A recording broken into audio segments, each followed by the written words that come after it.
मेरे साथ एक बहुत ही ख़ास मेहमान हैं, रेहान बाजवा। वेलकम रेहान। और मैं आपको इससे पहले के परिचय कराऊं, हम बताएं कि बीकानेर हाउस में इस वक्त मौजूद हैं और रेहान की एग्जीबिशन यहाँ पर है बहुत ख़ास, जिसे हम देखने भी आए हैं और मुझे लगता है पूरी दिल्ली आकर देख रही बहुत क्यूरियोसिटी से। लेकिन रेहान, जो नाम है उसके पीछे का सीक्रेट बताइए आप। ये अनुमान, क्या इसका अर्थ है, क्या मतलब है? काफ़ी सिंपल मीनिंग निकाली है इससे कि अनुमान मतलब अंदाज, है ना। तो एग्जीबिशन दो पाथ में डिवाइड है, path of choice, path of no choice. हम जब, क्योंकि ये दो पेरेनियली यही दो चीज़ करते हैं हम, है ना। या तो हम कुछ कर रहे हैं जो हमने चुना है, या तो हम कुछ चीज़ कर रहे हैं जो हमें करना पड़ता है जी, है ना। तो इन दोनों चीज़ों में पहले अगर आप कुछ चुन रहे हो, जैसे ब्लू सूट या लाल सूट, है ना, वो चुनने से पहले एक अंदाज़ आएगा।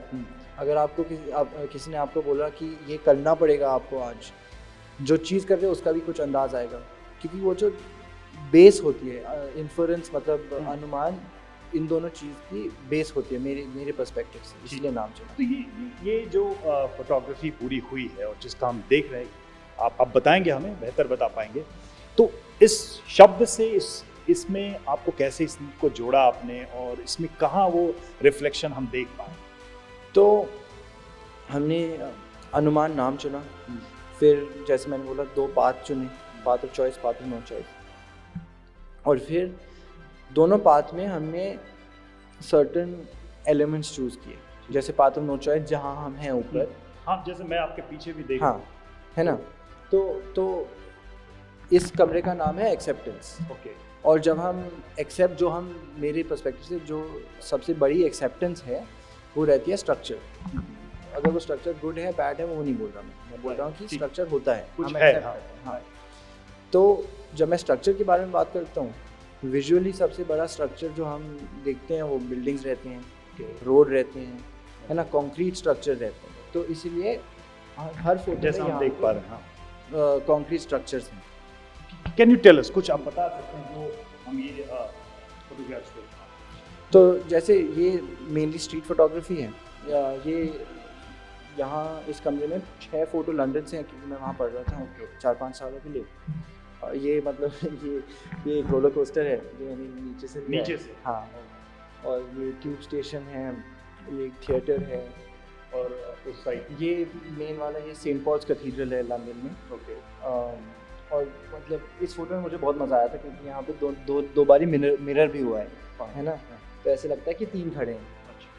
तो एक चीज़ मैं देख रहा हूँ, मतलब I just look at all these photos जो आपने ली, black and white. I mean, जो पहली जो चीज़ हमें नज़र आई कि this it's black and white, so why, मतलब ये कलर्स इसके कहाँ गए? तो उसका कोई मतलब, उसकी कोई वजह? उसकी कॉन्सेप्चुअल वजह नहीं है, पर जैसे मैं किसी को कल बता रहा था कि एग्जीबिशन में 2 पैरेलल लाइन चल रही है, एक है विजुअल स्टोरी टेलिंग, एक है कंसेप्चुअल स्टोरी टेलिंग। तो जब मैं ब्लैक एंड वाइट करता हूँ, उसका यूजुअली कंसेप्चुअल कोई वजह नहीं होता है, बस ये होता है कि वो photo visually black and white में अच्छी जमती है, उसकी शैडोज़ अच्छी लगती हैं। जैसे यहाँ पे अगर देखोगे, ये कलर में इसकी ऐसी फीलिंग नहीं आती, है ना, इसलिए ये 6 फोटो ब्लैक एंड वाइट में की, विजुअल। तो ये एक अलग सेक्शन है। हाँ, आपने बताया। इस तरह से दूसरे सेक्शन, तो हाँ, जैसे हम पाथ ऑफ, ये हम देख रहे हैं डाउट, हाँ, पाथ ऑफ नो चॉइस में तो नीचे से इमोशन स्टार्ट हुआ, राइट। फिर क्योंकि अगर मैं आपको बोलूँ कुछ करना पड़ेगा, तो पहली बात तो इमोशन फील होगी। फिर सेकंड आप पूछिए क्यों। तो जिस कमरे में हम अभी जा रहे हैं इसका नाम है डाउट।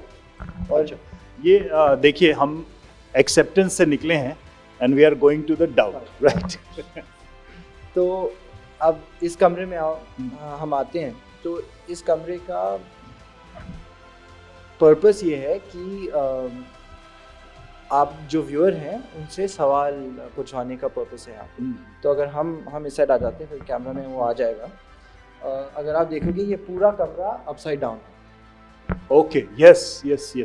आप जरा इस ऊपरी हिस्से को दिखाइए।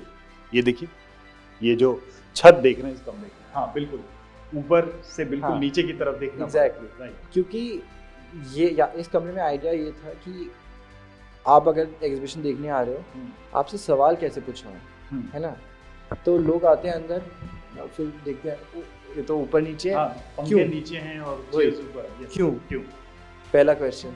फिर फोटो देखते हैं तो कमरा पूरा अपसाइड डाउन है पर फोटो सीधे हैं, क्यों, फोटोग्राफ सीधे। हाँ। और फिर तीसरा क्वेश्चन ये होता है कि फ़ोटो क्या है, क्योंकि यहाँ इस कमरे में थोड़े फ़ोटो एब्स्ट्रैक्ट हैं। तो कॉन्सेप्चुअली ये कमरा बहुत अच्छा चला है और लोगों के इंस्टाग्राम को बहुत पसंद आया है। कुछ बहुत ही यूनिक सा है ये, और मुझे लगता है इसमें दो चीज़ें एडजस्ट की गई हैं। एक तो जो अपसाइड डाउन है और साथ साथ पैरेलली जो चीज़ें, जैसे आपने बताया कि ये फोटोग्राफ्स सीधी लगी हैं। तो कहीं ऐसा तो नहीं है कि इससे लोग ये मैसेज रिसीव करें कि हमारी सोसाइटी में, समाज में भी ऐसी है, कुछ चीज़ें उल्टी हैं, कुछ चीज़ें सीधी हैं? हाँ, वो तो हर जगह होता है। कुछ चीज़ें सीधी हैं और हाँ, कुछ चीज़ें उल्टी हैं। हाँ, वो तो हर जगह होता है, मतलब सोसाइटी में, लाइफ में, हर चीज़ में कुछ उल्टा होता है, कुछ सीधा होता है। तो रिहान, आप जब हाथ में कैमरा थामते हैं तो I mean what do you look for? मैं कोई वाइल्ड लाइफ को देखना ज़्यादा पसंद करता है। मैंने देखा कि आपने उधर बिल्डिंग्स ली हैं, इधर थीम बिल्कुल अलग है। और मैंने ये देखा कि शेरों की तस्वीरें आप बहुत उतारते हैं, है ना। तो आप जब कैमरा उठाते हैं तो what comes in your mind first? काफ़ी अच्छा सवाल है ये। क्योंकि हम जब माइक उठाते हैं तो हमसे भी होता है कि हमारे दिमाग में क्या सवाल होगा, समथिंग लाइक। तो एक मेरा जो पर्सपेक्टिव है वो मैं अपने फोटोज़ में कैसे निकालता हूँ, है ना। जैसे इस कमरे में देख लो, इस कमरे में इसका भी कुछ नाम होगा। हाँ, trust. Okay, trust. So acceptance, doubt and trust. तो इस कमरे का कंसेप्चुअली ट्रस्ट नाम है, और ट्रस्ट मैं आपसे आज मिला हूँ पहली बार ही। आप अगर मुझे ट्रस्ट करना चाहोगे तो मेरी आंखों में देखोगे, है ना। तो इसलिए यहाँ पे आँखों का आँख मेन फोकल पॉइंट है। तो जैसे आपने पूछा कि आप मैं ढूंढता क्या हूँ कैमरा उठा के, तो जैसे यहाँ मेरा पर्सपेक्टिव ये है, क्योंकि मेरी एक आँख में चोट है, तो मुझे एक आँख से दिखता नहीं है। तो मेरा पर्सपेक्टिव इन लोगों पे कैसे रिफ्लेक्ट किया है, हर फोटो में ह्यूमंस की एक ही आँख है। अगर यहाँ भी देखो, यहाँ बिल्कुल सेम, इसमें भी। और हाँ, हम देख सकते हैं। हाँ, तो एक आँख, तो क्या मतलब ये आई कैन से कि आपका रिफ्लेक्शन है ये, कि बिकॉज आपको एक आई साइड से दिक्कत हुई थी। हाँ, तो ये मैं कह सकता हूँ कि एक पर्सनल इमोशन का रिफ्लेक्शन है। एग्जैक्टली। आई थिंक जो मैं जितना अपने आर्ट में अपना पर्सनल रिफ्लेक्शन डाल सकता हूँ, वो छोटे छोटे तरीकों से डाल सकता हूँ। अब मैंने बोल दिया है आज आपको, इसलिए एविडेंट लग रहा है। हाँ, बिल्कुल। तो एक फोटोग्राफर की नज़र से ही हम देखना चाह रहे हैं। हाँ। आपकी नज़र से ये क्या है? हाँ, तो हाँ, मेरी नज़र से तो मेरी नज़र से क्या है, मतलब कि आप जब इन चीज़ों को देखते हैं तो आप क्या फील करते हैं? वो आपने ली है फोटो, आपने जैसा एक्सप्लेन किया कि मेरे ही इमोशन का ये करेक्ट। तो मैं बोलने वाला था, मैं अपना पर्सपेक्टिव डालना चाहता हूँ, ठीक है, हर फोटोग्राफ में। जैसे अगर वो एंगल से निकले, जैसे इसमें तो सब्जेक्ट से निकल रहा है क्योंकि एक ही आँख दिखनी है। वहाँ जो एक्सेप्टेंस में जब मैं बिल्डिंग का लेता हूँ, वो मैं एंगल एक तरीके से लेता हूँ क्योंकि मेरी पर्सपेक्टिव से मुझे वो एंगल अच्छा लगता है, तो वो मैं डालने की कोशिश करता हूँ हर फोटोग्राफ में। और एक हमारे हिंदी में भी कहावत है कि एक आँख से देखना, मतलब आप सबको बराबर देखते हैं, है ना। जब आप दो आँखों से नहीं, एक आँख से सबको देख रहे हैं, तो मतलब आप बराबर देख रहे हैं। तो ये एक इंडियन कॉन्टेक्स्ट में भी एक मैसेज है, मेरे हिसाब से, जो मैंने ऑब्जर्व किया, that you are looking equally to everyone. देखो, this is what I like, ये मुझे सबसे ज़्यादा पसंद आता है, इसलिए मैं फ़ोटो को कैप्शन नहीं करता। मैंने रूम को कैप्शन दिया है, मैं फ़ोटो को कैप्शन कभी नहीं देता, क्योंकि जैसे ये आपने जो अभी बोला, ये पहली बार ही मुझे पता चला है लास्ट डे पे, है ना। और इतना अच्छा पर्सपेक्टिव है, और ये आपका पर्सपेक्टिव है, सबको एक नज़र से देखना। हाँ, एग्जैक्टली। आपने ये अंदाज़ा निकाला इन फोटो से, कोई और आके कोई और निकालते हैं, तो इसमें मुझे सबसे ज़्यादा मज़ा आता है, इसलिए मैं कभी कैप्शन टाइटल नहीं देता फोटो को। That's a unique thing.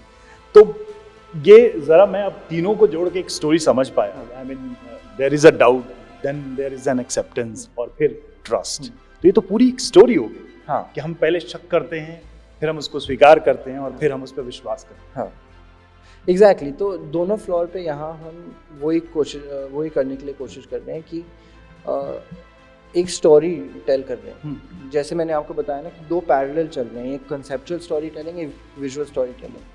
तो कंसेप्चुअल स्टोरी टेलिंग ये है कि path of choice, path of no choice. Path of no choice में इमोशन, डाउट, ट्रस्ट, एक्सेप्टेंस और फिर अंत में फ्रीडम। और पाथ ऑफ चॉइस में मेमोरी, एक्सपीरियंस, परसेप्शन, एक्सपेक्टेशन, फिर अंत में फ्रीडम। मैं बस ये बोलना चाह रहा हूँ इस एग्जीबिशन के साथ कि फ्रीडम ए सब्जेक्टिव है, बी स्टेट ऑफ माइंड है ना, कि आप जो भी सिचुएशन में हो आप उसमें फ्रीडम ढूंढ सकते हो। मतलब अब दो तरीकों से देख सकते हो ये। एक तो जैसे हम लोगों के पास चॉइसेस रहते हैं है ना, हमारे पास ये बहुत बड़ी प्रिविलेज है, बहुत लोगों के पास चॉइसेस नहीं रहते हैं, पर इन अ सेंस उनका भी वो फ्रीडम है कि वो जो उनको करना पड़ रहा है वो करते करते करते करते वो फ्रीडम अचीव कर रहे हैं। आपने बड़ी अच्छी बात कह दी चॉइसेस की। सो लिटिल बिट थोड़ा सा मैं उससे, because you also have so many choices. तो अभी आपने फोटोग्राफी चुनी, अब चूंकि एक ऐसे परिवार से आप आते हैं और वहाँ पर हम जब भी नाम सुनते हैं, चाहे प्रियंका गांधी का नाम सुने, राहुल गांधी का नाम सुने, रॉबर्ट वाड्रा का नाम सुने, तो एक नेचुरल जो लोगों का इंक्लाइनेशन है कि पॉलिटिक्स। सो ये एक चॉइस है क्या? मैं रेहान से पूछूं कि क्या रेहान के सामने ये एक चॉइस है क्या? अभी तो मैं बोल सकता हूँ नहीं, अभी नहीं, क्योंकि मुझे जो मैं अभी कर रहा हूँ, मैं अपनी एक खुद की आवाज़ ढूंढ रहा हूँ इसके थ्रू। एक बात मुझे बहुत मज़ा आ रहा है मुझे आर्ट और फोटोग्राफी वर्ल्ड में बहुत अच्छा लग रहा है, मज़ा आ रहा है।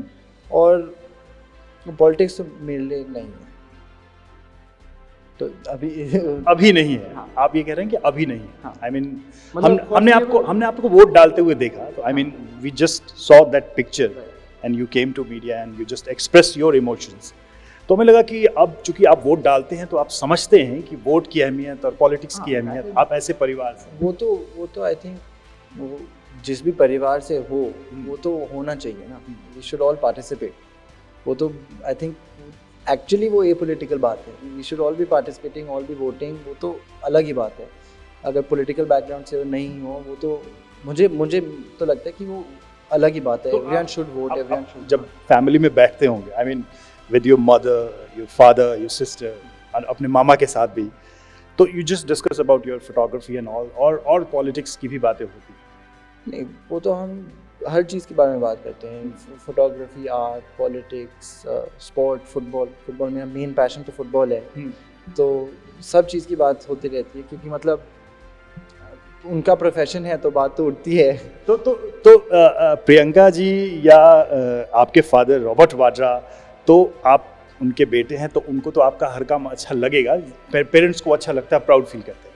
बट जब आप अपने मामा से कभी डिस्कस करते हैं तो वो क्या कहते हैं आपकी फोटोग्राफी को लेकर? उनका नज़रिया क्या है? क्योंकि हम देख रहे हैं, हम कुछ शेयर कर रहे हैं आपसे opinion, so you must have some feedback from him also. उनको पसंद आता है, पर उनका पर्सपेक्टिव भी ये है कि वो जहाँ भी जो भी मैं कर रहा हूँ उसमें वो उसको बेटर कैसे करें। उनका वही हरदम वही नज़रिया रहता है, वो बहुत अच्छा, क्योंकि क्रिटिकल फीडबैक जो वो देते हैं और जो मम्मा देते हैं, मम्मा मेरी फ़ोटो के साथ देते हैं ज़्यादातर, और वो कंसेप्चुअली क्रिटिकल फीडबैक जो देते हैं वो बहुत मेरे लिए तो बहुत अच्छा। राहुल गांधी आपके काम को और एक वाइडर पर्सपेक्टिव देने की कोशिश करते हैं। सो आई थिंक उस फीडबैक पे आप कुछ काम भी करते हैं, कोई ऐसी चीज़ जो अपने काम में उनके सजेशन पे शामिल किया हुआ जो आप कंसेप्चुअली जो देख रहे हो। तो जब मैं एक एग्जीबिशन का कॉन्सेप्ट सोचता हूँ तो मैं कॉन्सेप्ट बना के जब मेन स्केलेटन कॉन्सेप्ट का बन गया है, फिर मैं सबसे ओपिनियन लेने जाता हूँ। तो जैसे मेरे दोस्त हो गए, फैमिली मेम्बर्स हो गए, तो कंसेप्चुअली मैं सबसे ज़्यादा फीडबैक तो मामू से देता हूँ, क्योंकि उनका कंसेप्चुअल माइंड बहुत सही रहता है। हाँ। और वो तो पूरा भारत घूम रहे हैं तो उनके कॉन्सेप्ट्स तो अपने आप वाइडर होते जा रहे हैं। एग्जैक्टली। हाँ। तो इस भारत जोड़ो यात्रा जो चल रही है, हमने आपको देखा था वहाँ गए थे, तो कैसा एक्सपीरियंस रहा? मतलब आपका सबका, आपकी फैमिली का वहाँ जाना, जुड़ना उस यात्रा में, सो हाउ वाज दैट? मुझे एक्सपीरियंस तो बहुत अच्छा लगा, क्योंकि मतलब जब से मैं छोटा था पॉलिटिकल इवेंट्स में हाँ। मतलब बहुत बार ही गया हूँ, पर Definitely. इसमें फीलिंग ही थोड़ी अलग थी। इसमें मतलब it was also a lot of fun. Okay. मैं तो वैसे हाँ। मैं बाहर था अक्टूबर में, तो मैं मामू से थोड़ी टाइम से मिला नहीं था, मैं तो उनसे मिलने गया था ओके। वहाँ। तो मैं हरदम बोलता हूँ क्योंकि मैं वहाँ पहुँचा, लोगों ने मुझे पॉलिटिक्स ज्वाइन कर दिया वैसी बात ऑफ कोर्स ये बहुत नेचुरल क्वेश्चन है। नेचुरल है, इसलिए मैं बोल रहा हूँ। वैसी बात तो थी नहीं बिल्कुल भी, पर मैं आई एम ग्लैड कि मैं गया, क्योंकि मज़ा बहुत आया, एक्सपीरियंस बहुत अच्छा था, उसकी एनर्जी भी बहुत अलग थी। सो आपके दृष्टि में, आपकी नज़र में, and your point of view, ये जो यात्रा है आपके मामा जी का, राहुल गांधी जी का, उसको आप कैसे देखते हैं? मतलब he started from south India, now coming close to Delhi, एक लंबी जर्नी हो गई है। So you must have heard news about the yatra and everything, सारी चीज़ें, तो आप उसके को कैसे देख पा रहे हैं? लाइक ये यात्रा क्या है, क्यों है, क्या समझ पाए आप, क्यों ज़रूरी थी? कुछ मैं एक यूथ की तरह मैं पूछ रहा हूँ, इस देश के एक युवा हैं, तो उसके नाम। आई थिंक जो मेन बात, मेरा जो मेन टेक अवे है कि ये इसकी एक्सपीरियंस ही, मतलब इतना भारी एक्सपीरियंस है ये। आई थिंक ये सबसे ज़्यादा इम्पोर्टेंट है कि मतलब वो इतने सारे लोगों से मिले होंगे। मतलब मैं तो क्या 2 दिन पूरा चले और 1 दिन आधा चले, जब हम गए थे मध्य प्रदेश में, तभी दिख रहा था इतने लोगों से मिल रहे हैं। तो आई थिंक वो इतना एनरिचिंग एक्सपीरियंस है कि वो एटलीस्ट मेरे पर्सपेक्टिव से वो मेन बात है। इसमें देखिए, मैं आपकी पेंटिंग्स भी बात कर रहा हूँ, और मुझे लगा कि आपका नज़रिया भी थोड़ा बहुत हमें लेना चाहिए, ताकि जो यूथ है वो सुने आपको। बहुत क्रिटिकल भी रहे हैं लोग, और वो पॉइंट ऑफ व्यू भी आता है, हम एज अ जर्नलिस्ट वो सब भी हम पॉइंट ऑफ व्यू लेते हैं दोनों तरफ। So how do you respond to the political critical views जो इन सब चीज़ों में? क्योंकि उसमें आपके मामा का, राहुल गांधी का भी जिक्र आता है, आपकी फैमिली का भी जिक्र आता है, कई सारी चीज़ें, तो आप लोग एज अ फैमिली मेम्बर कैसे ऑब्जर्व करते हैं? देखो, अगर आप पब्लिक आई में हो तो क्रिटिसिज्म तो आएगी। जैसे लोग ट्विटर, सोशल मीडिया पे मुझे भी गाली तो देते हैं, मुझे जानते नहीं है पर गाली तो देती है। तो एक हम कोइंसिडेंस कि हम एक्सेप्टेंस रूम में खड़े हैं और आपने ये क्वेश्चन पूछा, आप एक्सेप्ट कर लेते हो। अगर लोगों के दिल में नफरत है, ठीक है, अब है, चेंज कर सकते हो तो कर लो, नहीं हुआ तो फिर भी मैं ठीक है। यही पूछा था कि बिना जाने भी लोग राय बनाते हैं, मैंने पीपल हैव दैट डाउट, नहीं कुछ आधा उल्टा है, कुछ सीधा है। जैसे मतलब लास्ट टाइम जब मैंने शो किया था, किसी ने आर्टिकल लिखा था कि Raihan Vadra may be a talented photographer, but he is very privileged to have an exhibition, this that, पूरा मतलब आर्टिकल लिखा था कि मतलब पॉइंट ही मुझे समझ ही नहीं आया आर्टिकल का।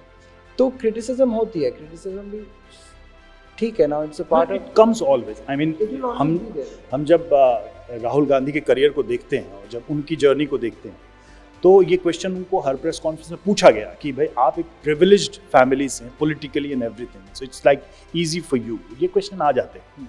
आई थिंक ये आपसे भी पूछी जाती है। हाँ, ऑब्वियसली नाउ अब प्रिविलेज है, but that was not a choice. That was not a choice.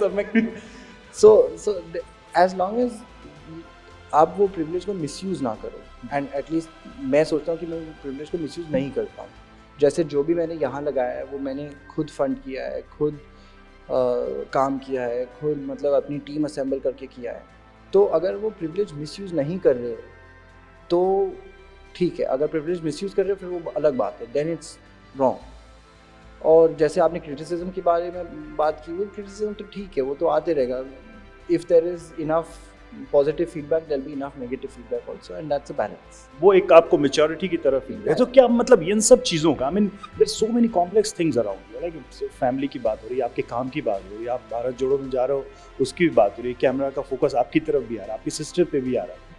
सो ये क्या आपके काम में भी ये सब रिफ्लेक्ट करता है? आई मीन जस्ट ये थॉट प्रोसेस को प्रोवोक तो करता होगा। हाँ, इट डज। जैसे वहाँ ट्रस्ट रूम में रिफ्लेक्ट किया है कि सब आपको देख रहे हैं, है ना, तो सारे एक तो आँख का जो हमने बात की वो तो है, पर सारे पोर्ट्रेट आपको डायरेक्ट देख रहे हैं, है ना, जहाँ भी आप जा रहे हो एक आँख देख रही है। वो एक रहा है कि मतलब public eye always has been there, तो हाँ, तो ये चीज़ है। हाँ। So what is this? After that we are getting freedom. तो बेसिकली जो मैं आपको बता रहा था ना कि path of choice, path of no choice, दोनों का अंत फ्रीडम में होता है ना, कि आप फ्रीडम अचीव कर सकते हो जिस भी सिचुएशन में हो आप। And this is the ultimate goal. Yes, so that's why जो नीचे पूरा पाथ है वो फ्रीडम सेम रूम में एंड होता है, ऊपर का भी सेम किस्म के रूम में एंड होता है। चलिए, आपने फ्रीडम की बात की, तो भाई फ्रीडम की आजकल तो बहुत चर्चा है, हम टीवी डिबेट्स में भी कर रहे हैं कि आज़ादी दिलाने में आपके परिवार की बड़ी भूमिका रही है, उसको लेकर दोनों तरफ से बातें आ रही हैं। आप कैसे देखते हैं, मतलब ये जो हिस्ट्री आपको घर से पर्सनल भी मिलती होगी, आप पढ़ते भी होंगे, आप रेफरेंसेस भी देखते हैं, so how do you see freedom? एक इंडिविजुअल के लिए आपको कितनी फ्रीडम है, एक जो प्रिविलेज कहा जाता है उसको लेके भी, और आप जब काम कर रहे हैं, हाउ डू यू फील? एक फ्रीडम वर्ड आपने कहा, तो इंडिविजुअल के लिए, आपके लिए लाइक इस पर आप क्या फील? देखो, again I am very privileged to have a lot of freedoms, मतलब फ्रीडम सब्जेक्टिव है, but as a general notion I am privileged to have a lot of freedom. तो पर्सनली तो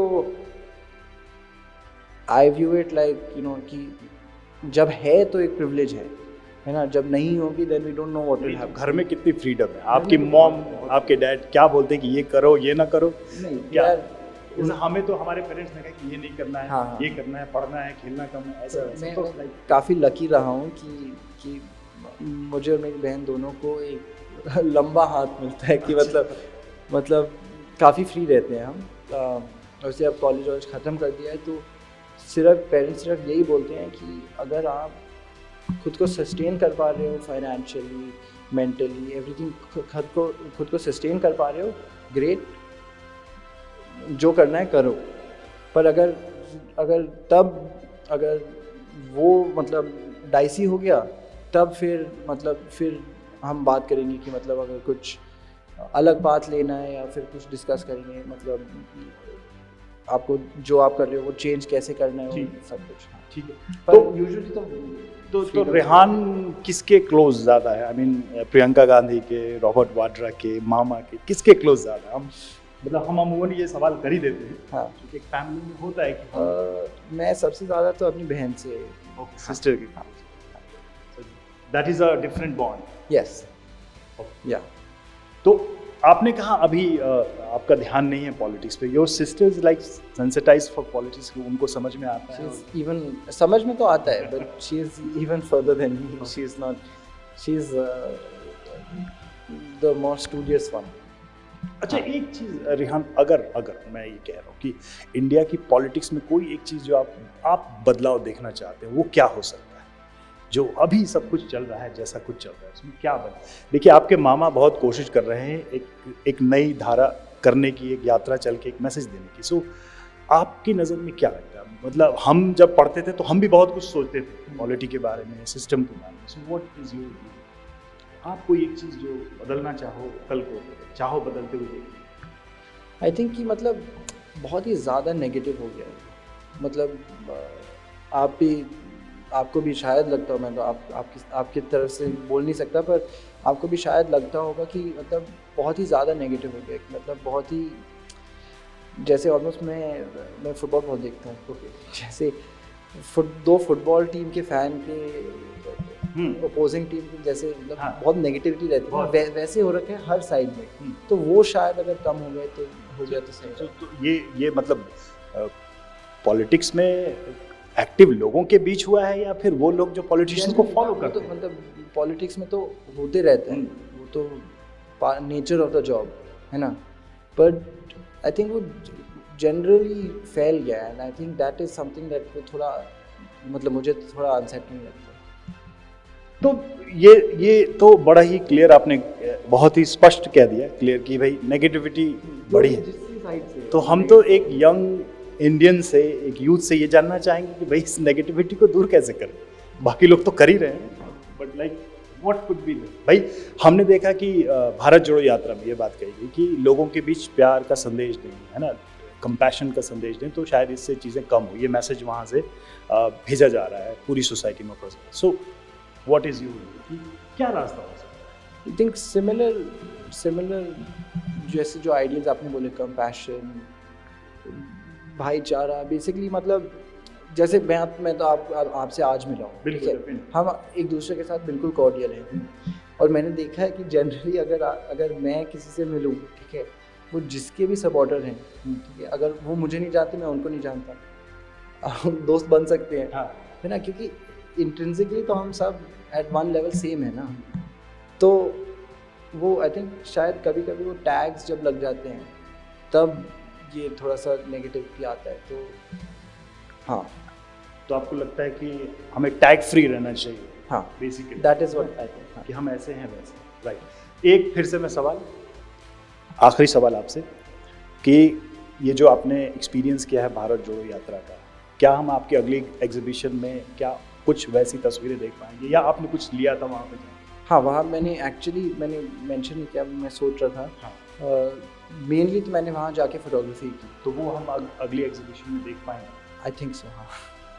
तो कहीं अगली एग्जीबिशन का नाम भारत जोड़ो ही तो नहीं? नहीं वो इट कुड बी। हाँ, वो तो नहीं होगा, पर वहाँ से फोटोज़ तो शायद अगर थीम में मैच हुए तो मैं डाल तो दूंगा। चलिए, बहुत बहुत शुक्रिया हमसे बात करेंगे। तो रेहान वाड्रा जो कि हमसे बातचीत कर रहे हैं, उन्होंने बहुत इत्मीनान से और बहुत विस्तार से अपनी एग्जीबिशन के बारे में बताया जिसका नाम अनुमाना है, और बीत परिवार से जुड़ी बातें भी उन्होंने की, और साथ ही अपना जो पॉलिटिक्स को लेकर नज़रिया है वो भी उन्होंने हमसे शेयर किया। एक अलग व्यू देखने की कोशिश की हमने उनके नज़रिए से, और फिलहाल हम यहाँ पर उनके एग्जीबिशन को आप तक पहुँचाने की कोशिश कर रहे थे विद उनके पॉइंट ऑफ व्यू के साथ, उनके नज़रिए के साथ, चाहे वो सोसाइटी को लेकर हो या फिर आज की राजनीति को लेकर हो। रवि मिश्रा, दिल्ली।